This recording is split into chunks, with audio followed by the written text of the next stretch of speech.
Thank you for your infinite love, guidance, and protection, Spirit. Please use me as a conduit of light to deliver this message to whoever needs to hear it. And that whoever needs to hear this message be drawn to it like a magnet, Spirit. Face control issues. Trying to control others only limits your own freedom. Let go of the need for control and trust in the flow. So in some way, you're trying to control something in your life, maybe others' perceptions of you, maybe how you would like others to show up for you in your life.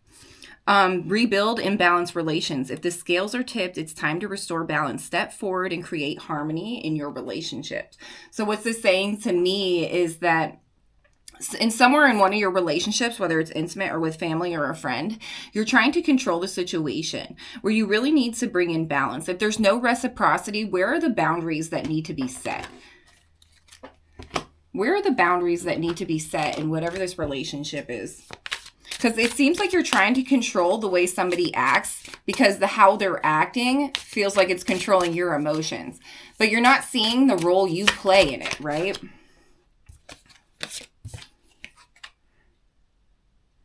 Ravenous, insatiable, uncontrollable desires, must have hunger for pleasure. This, to me, is some type of toxic connection. This is like a trauma bond. This is somebody who wants to control somebody in a relationship. It's probably you, and it's hard. I know it's hard. We want people to show up in a certain way. We want them to heal so they can grow with us.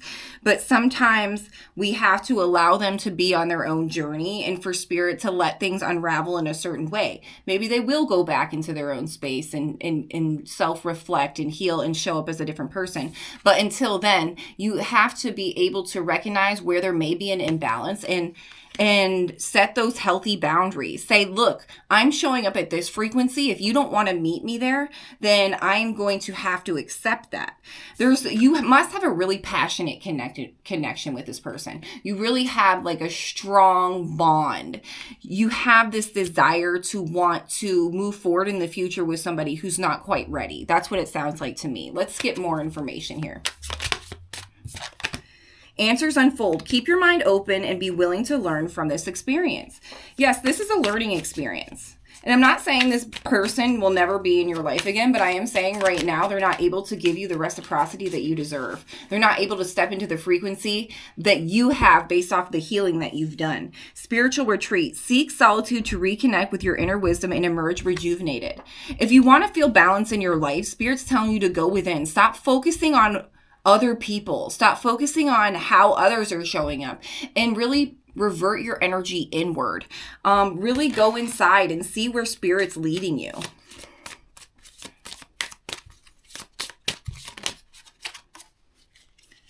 Diplomacy, relationships, get a fair deal. Wow. There's clarification right there. You want reciprocity. You want that equal give and take. You want somebody who's done the work, who showed up and healed themselves, right? And it's not to say that people can't change and grow, but you need to accept people for who they are right now. We cannot fall in love with potential, guys. This is a new timeline. There is no space for falling in love with people's potential. Accept who they are right now, as they show up right now. If they're hot and cold right now, sometimes it's really good.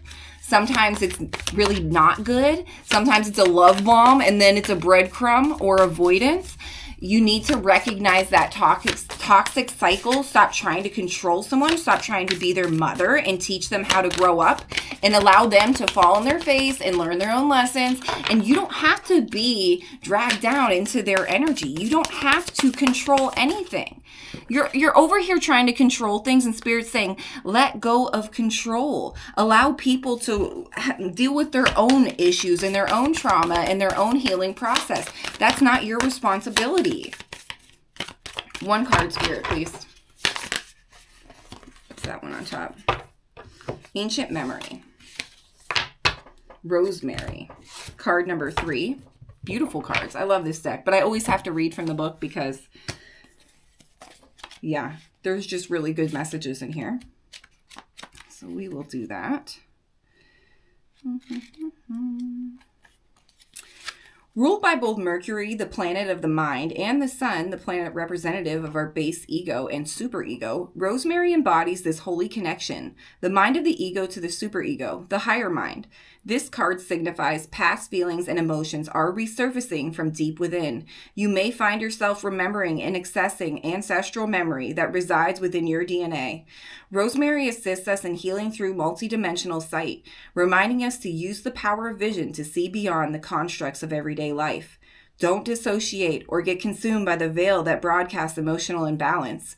Call upon Rosemary as a guiding light to see beyond the veil of confusion and stay committed to the vision that moves you. Wow. So this is addressing that emotional imbalance as well. And Spirit's saying, don't be afraid to call upon your guides for that assistance and recognize where there might be an imbalance in your life, whether it be with how you're showing up individually, but mainly what Spirit's saying here is in your relationships. Don't accept less than what you deserve anymore. There's no reason to, when you can just go into your own space and have your cup filled in that way. If someone's not bringing and adding to your life in a high vibrational, positive, fulfilling way, and it doesn't mean that to be perfect all the time, but for the most part, that reciprocity is there because they've done the healing and they recognize how to show up and consider someone. Why? Because they do it for themselves.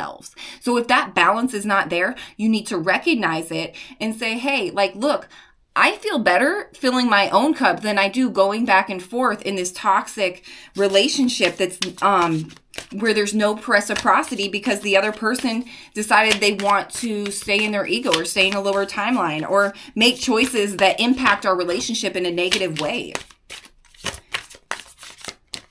You don't have to tolerate things that you don't want to tolerate anymore. And that's one thing that's hard for empaths. Like you get sick of being okay with things you're not okay with, but what are you going to do about it? And why are we still, the solution is to control someone else. That is not it, guys. The solution is to let people be where they're at and go inside and choose not to engage. If there is no reciprocity, then it's okay.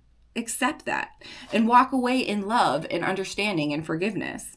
Badger Spirit, look deeper. There are secrets and hidden treasures for you to discover beneath the surface. And how do you discover that?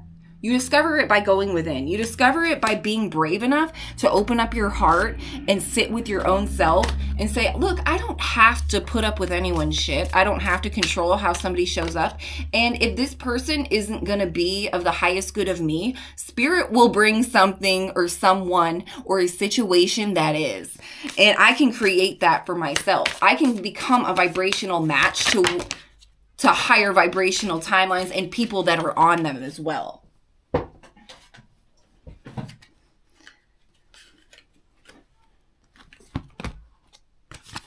I trust the timing of my soul's unfolding. Absolutely. And that's just it. It does take time. It takes time sitting with ourselves to really get to know who we are authentically. Absolutely. I love the Badger Spirit too, because Badgers are like badass. They're so resilient and they're just like, they're actually pretty crazy.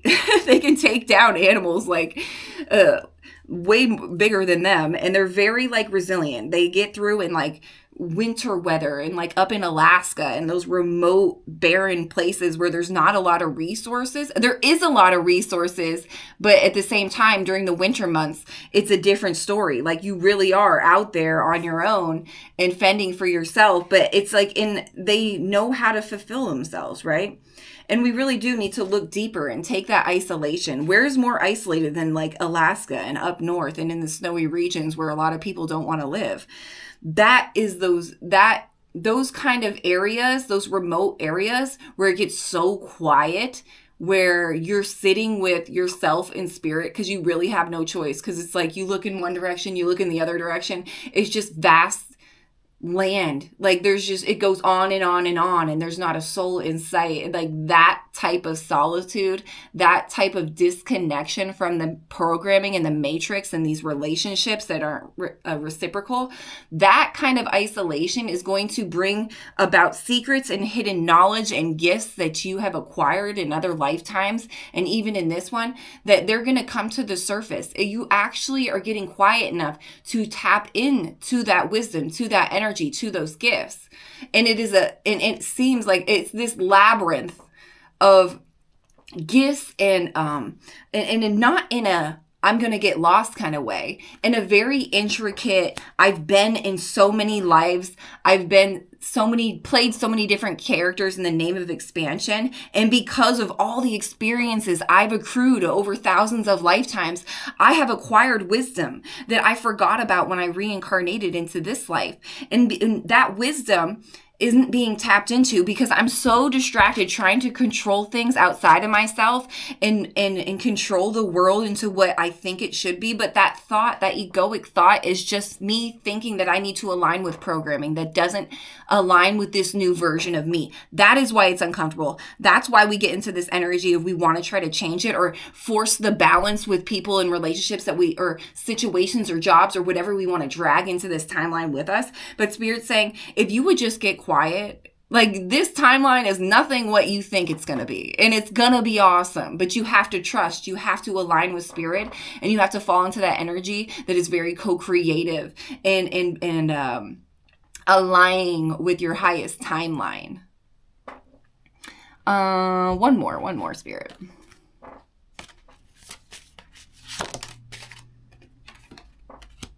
Plant the seeds. So yeah, once you get into that space of isolation, you're going to get downloads. You're going to get information from Spirit.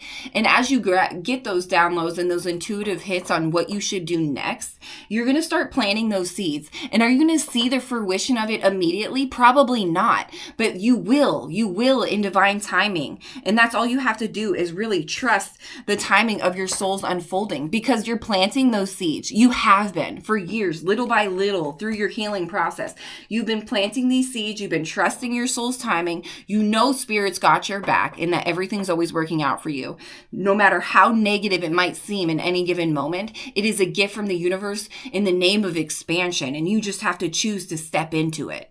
You just have to choose to be conscious of what you're deciding and choosing in any given moment. And just trust that Spirit's got you and believe in that divine timing.